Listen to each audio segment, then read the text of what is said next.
रामकृष्णारी सगळे मजेतच असणार आहे.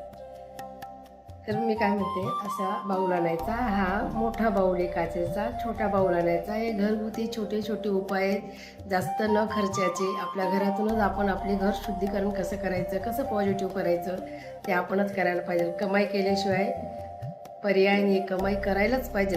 पण त्या कमाईच्या माध्यमातून आपलं घर कसं शुद्धीकरण करायचं, कसं पॉझिटिव्ह पाहिजे, कसं सुंदर पाहिजे, कशी वास्तू बोलायला पाहिजे हे आपण ठरवायचं असतं. असे छोटे, हा मोठा आहे, छोटे छोटे 3 बाऊल आणायचे, काचेचेच आणायचे, प्लास्टिकचे नाही.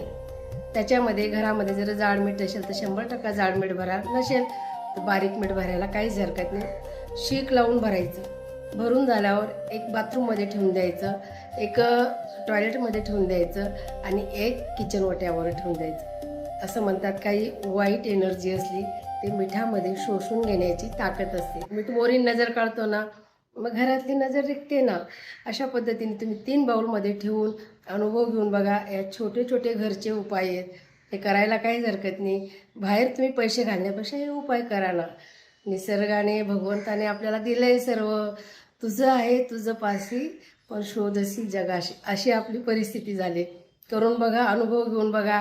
आणि दर 2 महिन्यांनी ते मीठ वॉश बेसिनमध्ये टाकून द्यायचं, पाणी टाकून वाहू घालून द्यायचं आणि परत भरून ठेवायचं.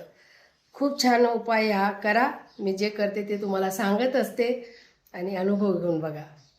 कधी ठेवू ते नाही, कधीही ठेवू शकतात तुम्ही. रामकृष्ण हरी.